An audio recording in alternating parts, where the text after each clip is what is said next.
36 घंटे बीत जाने के बाद जिस मजदूर की घटना में मौत हो गई थी, आखिरकार लोगों ने ये मांग किया था कि जयराम महतो आएंगे, उसके बाद ही यहाँ से हम लोग हटेंगे।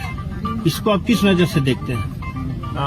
निश्चय ही आज विगत कुछ महीनों से हम लोग मजदूर के हित के लिए लगातार आंदोलन कर रहे हैं, चाहे उनके सेफ्टी का मुद्दा हो या फिर मृत्यु हो जाने के बाद मुआवजा की बात हो।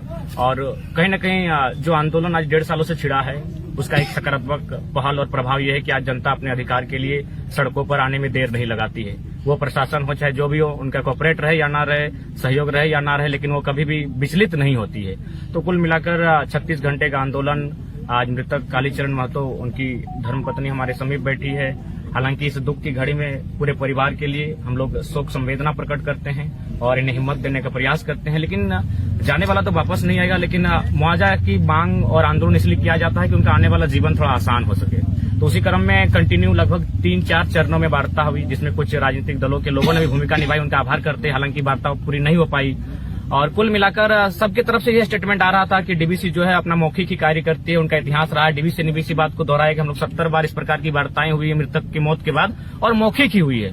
लेकिन चूंकि ये नया जमाना है, नया दौर है, नया आंदोलन है, नई सोच है, तो हम लोग कहा कि अब वो दौर बदला है। कानून इंसान को बांधने के लिए नहीं, बल्कि इंसान को स्वतंत्र रखने के लिए कानून बनते हैं, इंसानों की सुरक्षा के लिए कानून बनते हैं। तो हमें लिखित चाहिए।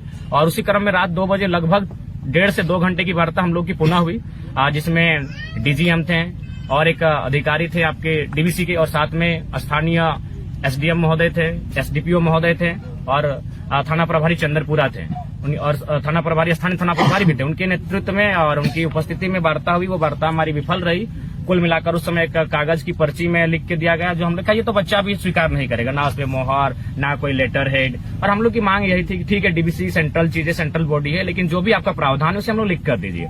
और डीबीसी बार बार कंटिन्यू अपना राग अलाप रही थी कि हम लोग 70 आंदोलन ऐसा हुआ है, हम लोग हमेशा मौखिक आश्वासन दिए और काम किए हैं। हम लोग बोले देखिए अब हमें लिखित चाहिए। और फाइनली सबसे पहले बात, जितने भी स्थानीय लोग जुटे हैं इस परिवार का साथ देने के लिए, उनका आभार प्रकट करते हैं। लोकतंत्र एसडीपीओ महोदय, वीडियो मैडम, सीओ सर और साथ ही 2-3 थाना के प्रभारी थे, दर्जनों की संख्या में जवान तैनात थे, उनका भी आभार प्रकट करते हैं। और कुल मिलाकर इतनी मौत की खबरें आती हैं तो हम लोग चाहेंगे कि हम लोग तो मौत के आंदोलन में हमें ना कूदें। हम लोग को वहां जाके खुद को स्थापित नहीं करना है। हमें पीड़ा होती है, उस परिवार के साथ क्या बीतती है वो पीड़ा हमें आभास होता है। तो इसीलिए सेफ्टी के लिए कंपनी कार्य करे, क्योंकि आज अगर आपकी कंपनी उन्नति कर रही है और राष्ट्र की उन्नति कर रही है तो कहीं ना कहीं सबसे बड़ा अगर योगदान है तो जमीनदाताओं का और दूसरा श्रमदाताओं का। तो जो लोग श्रम कर रहे हैं, मजदूरी कर रहे हैं, अपना पसीना बहा रहे हैं, अपना खून बहा रहे हैं, उसके लिए सेफ्टी का प्रावधान होना चाहिए, नियम कानून होना चाहिए। जैसे कि डीबीसी आज जो कालीचरण महतो की बात आ रही है, इनकी ड्यूटी ऑफ होने वाला था 10 बजे, ये 7:30 बजे निकल जाते हैं। तो क्यों निकलते हैं, किस कारण निकलते हैं, ये लिखित होना चाहिए। आप ऐसे अपने कर्मचारी को मैंने छूटा नहीं दे सकते हैं। जब आपके अधीन कार्य कर रहा है तो जिस प्रकार के स्टूडेंट टीचर के अंतर्गत होता है 6 घंटा, आपको कंपनी का दायित्व होना चाहिए। तो इन चीजों को ध्यान में रखते हुए आगे भविष्य में ऐसी कोई पुनरावृत्ति ना दोहराई जाए, ऐसी कोई आशंका घटना ना घटे, अनहोनी ना घटे, इस पर कंपनियों को तमाम हथकंडे अपनाने चाहिए जिससे कि मजदूरों की सुरक्षा हो।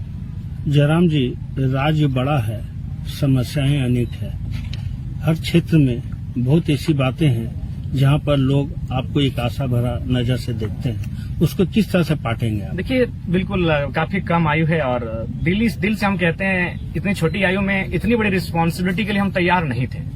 एक छोटा सा आंदोलन था, 50 लड़कों की संख्या थी, एक पुतला दहन करना था, कुछ नारेबाजी करना था, सरकार के खिलाफ कुछ बातें रखनी थी, लेकिन मीडिया लोकतंत्र का चौथा स्तंभ हमें पहचानने का कार्य किया, एक जगह मिला और आज हम इस मुकाम तक आए हैं, जगह तक आए हैं कि लोग की उम्मीद बने हैं। हम उस उम्मीद पर खरा उतरने का एड़ी चोटी हर संभव प्रयास करेंगे और निश्चय अपने अंतिम सांस तक, रक्त की आखिरी बूंद तक लोगों के साथ हम हैं, जहां तक संभव। हालांकि क्षेत्र बड़ा है, हम लोग चाहेंगे कि हमारे जैसे नौजवान, लड़ाकू नौजवान हर क्षेत्र में उपस्थित हों, हर क्षेत्र में हम लोग तराशें उनको और उन्हें लाने का काम करें, ताकि हमारी अनुपस्थिति में उस क्षेत्र में आंदोलन हो सके और जनता के हितार्थ के लिए वो लड़ाई लड़ सके।